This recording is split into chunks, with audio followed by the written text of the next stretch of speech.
Now, recent defections across party lines are reshaping Nigeria's political landscape ahead of the 2027 elections. Governors, lawmakers, and key opposition figures are crossing over to the ruling party at a pace that is unsettling, many Nigerians seem to think. Now, what we are seeing is not just routine political movements, but a steady draining of opposition strength, especially in regions once considered competitive. Supporters of these defections argue that politicians are simply exercising their democratic rights to associate freely, often citing internal crises, leadership failures, or lack of internal democracy within their former parties. Critics, however, say a more troubling pattern is emanating. They warn that the concentration of power around one dominant party risks weakening accountability, reducing policy debate, and leaving voters with fewer meaningful choices. Now, the concern goes beyond party labels. It's about whether Nigeria's democracy can remain competitive when political survival increasingly appears tied to proximity to federal power. And now, to help us analyze this critical moment, we are joined by Charles Otu, political affairs analyst. Charles, thank you so much for joining us. Good morning. Thank you for having me. I'm glad to be here. Thank you. Good morning, viewers. It's Breakfast Xtra, and I'm glad to be here. Thank you so much. Charles, I think my first question to you is, in layman terms, let's talk about defection and what it is to defect, because it's not necessarily just moving from one party to another. Can you give us a breakdown of what exactly it entails for a member to defect from one party to another party, please? Okay, thank you so much. What we've seen in Nigeria across the last couple of months, let's say approximately in the last 30 months, has been people moving from one party to the other, not based on really ideological terms or issues. We've seen people, politicians, political office holders, elected under the platform of various opposition parties. For instance, in the National Assembly, we know that Labour Party had about 43 members, 8 senators, and 35 Federal House of Rep members in the 2023 election. And today, what we see likely have been people who are moving at will without even getting their constituents involved or without even the knowledge of their constituents. So what we've seen today in Nigeria as political defections and realignments have been movements from one party to another, not based on any ideology, not based on any, more of, in my perspective, a quest for personal survival and self-political survival in 2027. And that is why you see the masses are a bit apprehensive. The masses, even when these defection rumors come around, they no longer take it with all the seriousness it deserves. For instance, when the senator from Imo, Onyewushi, defected from Labour Party to APC, he was the first to defect, and a couple of others followed. We had the Labour Party issue a statement in 2024. That is about, let's say, 30 months ago after their inauguration. They issued a statement to say, look, they are going to create a hall of shame for such lawmakers. But you ask those who are saying it is a constitutional right of these individuals to move, they cite Section 109, some cite Section 368 of the 1999 Constitution that says when there is an internal crisis in a party, the political office holder or the member of the party is allowed, permitted by law, to defect from that party where there is crisis to another party. And the question becomes that, the list of Nigerians, many Nigerians across the board has been, can you now say that there is any political party in Nigeria that has no internal wrangling around it? Can the APC, even as a ruling party, be said to be without crisis? The answer is absolutely no. The answer is in the negative. I'm moving from maybe Labour Party or PDP to the APC. I'm largely moving into the party because of political survivalism, they are feeling that 2023 elections go for them, that the best they could do is to lobby and negotiate and get the ruling party's ticket, so that whatever happens at the national party's level in APC, it becomes the cover and the protection for them. And that, to me, is just politics of prebendalism and survival, not politics of ideology. And that is because political parties are largely run without ideology. You look at, yes, Turaki has taken over, but to what extent can even what is left of the caucus of PDP survive even to speak up an opposition? I learned yesterday or so they were with the former president Olusegun Obasanjo and to receive counsel, and they have come out to say or make a of assuring statement that the party is on its way to being rebuilt. Then you ask the fundamentals, which is holding the government at the center accountable. To what extent is this party, this political party doing it? Now, Mr. Otu. The answer is that Nigerians have not seen any sign that they are ready to even play the opposition role they were elected to. Now, Mr. Otu. They are ordinarily supposed to play. Now, Mr. Otu, I'd like to find out from you how real the risk of 2027 elections actually tilting toward a one-party election is, with judging by the rate of defections that we're seeing to the ruling party, and what are the real risks or consequences rather of this move?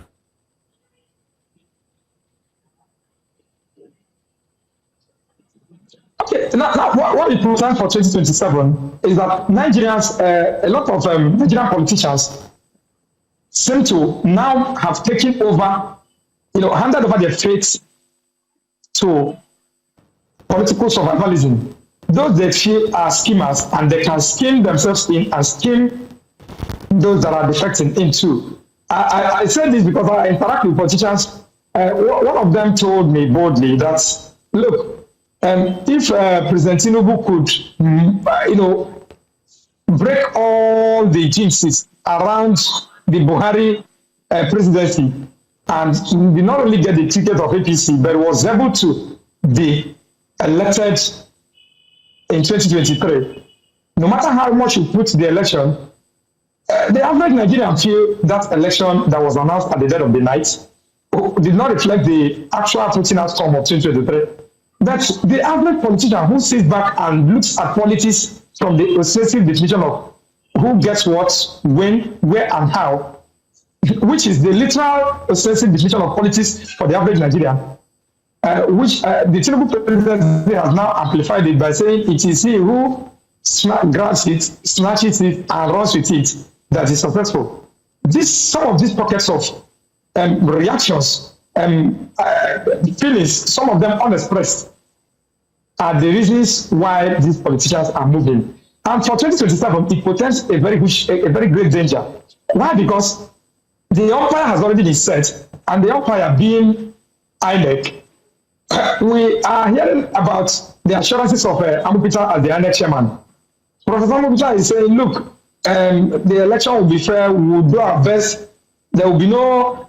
if you're being assured of all of that, can it suffice to be more than what the immediate past INEC, national INEC chairman, Yakub Mahmoud, assured Nigerians, whereby people were already feeling that, for the National Assembly, a Labour Party that was just, formed not long ago to win rep seats, senatorial seats across Kaduna, to Imo, to Edo, to other parts of the country, to even Ebonyi. That if the 2023 election results reflected the voting pattern that we saw, what ought to have been, shouldn't have been an APC government in power. But a lot of politicians are feeling that if Nigerians could not do anything and Tinubu is the president, why can they not align? A lot of politicians, why can they not align with the center? You see governors reasoning that way. You see, that is why you see the governors moving.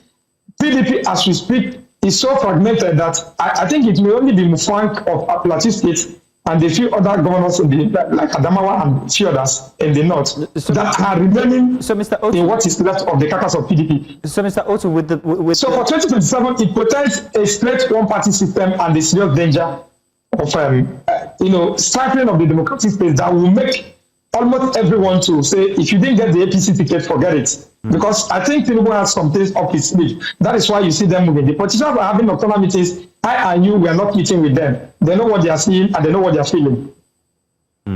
Now, I want us to look at the democracy side of things.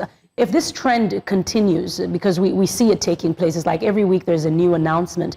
If this trend continues, what does democracy in Nigeria look like pre-election and post-election? Pre-election, for me, what democracy looks like is we can't even be debating it that we are headed towards a one-party state. It is not in the process. It is now being entrenched. If you had, as it stands now, the National Assembly, the senators, 109 of them, that is if all the seats are occupied, 73 are now officially in APC, and all that the national government of Tinubu needs is 72 lawmakers to endorse whatever it wants to do. And once 72 lawmakers sign, so they have one number already above that figure they need. That is why you now see the dangerous implications are what you see, that it's taking a congressman really more to rally around US Congress and delegation to visit the IDP camps to tell us firsthand what is happening in the Northeast and the other parts of the country, where North Central and other parts of the country, where jihadists are, having a free day. So what it means is that checks and balances that the National Assembly ought to have been doing has been relegated to, we've handed over our fates to. I mean, it's for me, I sat down one day and I reflected and said, is this not a kind of recolonization of the country, that we have now gotten independence and more than 60 years down the line, 65 years down the line, what we have are people who are barely living and surviving on the pains of the masses. We have a National Assembly since 1999 to date that is the worst in its history. Somebody said it, and I agree with those school of thought who feel that if the current National Assembly was capable of passing... Just a second, Mr. Otu. I'm so sorry. I hate to butt in, Mr. Otu, but we only have a couple of... Mr. Otu, just a second. I'm so sorry, but we only have a couple of minutes, and I really wanted to ask you about the voter dynamics here, where we see all these parties or all these individuals crossing carpets to the ruling party. I'm wondering what this says for the voters. What's it going to do for the votes itself? Are we going to see voters actually cross carpet with these parties? And in that case, is there any need for an election at the end of the day, in quote?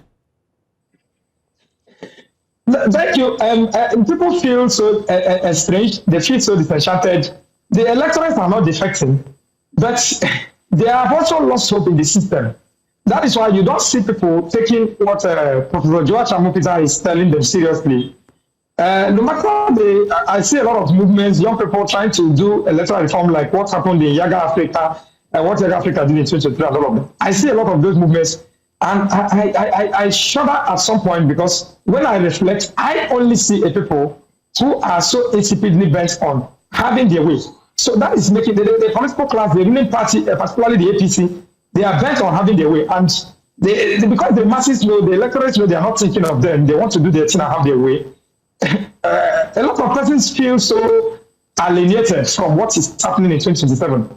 About 2027. We are a few weeks away, or just a few weeks or days away from 2025. And we are going to enter the pre-2027 year, which is 2026. In all the gamut of issues you read in the media about what is happening, all you can decipher is the fact that the masses seem to have, they have lost hope in the entire electoral process. And the political class understands this game pretty well. That is why you see them adjusting to join the ruling party. That's why you see them moving in the bandwagon effect of what is trending, defecting. Okay. Some people make arguments and say, oh, there is ADC, people are forming new parties, and people are also cross-carpeting. The thing is that this new opposition coalition have not shown itself to have a bite. They have not shown itself to have a force or the forceful effect of ideal opposition that can not only hold the current government accountable. Look, all of this couldn't have been happening if the government concentrated in governance. The current APC government, led by Bola Tinubu, is concentrating on politics. And that is why you see all the dynamics that is playing out. The thing is, the masses will be left, from my prediction, with no option than to watch and become helpless again in 2027. Unless something very stringent is done, unless there is a cohesive force in the opposition where the masses feel that, okay, there is even reason whatsoever to go to the polls and vote. I see a huge voter apathy, just like what happened in the off-cycle elections that we've seen. People have lost interest unless AMPITA assures Nigerians that there will be a return to what INEC promised in 2023, which is you vote in the polling units, it reflects at the server at the center. But even those servers are manned by human beings, and I can tell you for free that the way APC, people are running to APC, it gives us a clear idea that there is something in the offing that I and you do not know. There is a clear... So, Mr. Otu, I guess at the end of the day, what you're saying is we risk voter apathy if this trend continues. Mr. Otu, I do apologize, but we have run out of the allotted time for this conversation. But thank you very much for joining us to have it. It's an eye-opener for people who are, or who might be thinking otherwise, that there's nothing wrong with this, with the processes. But we wait to see what happens, and like you say, hopefully something drastic will happen so we could have a strong opposition before 2027.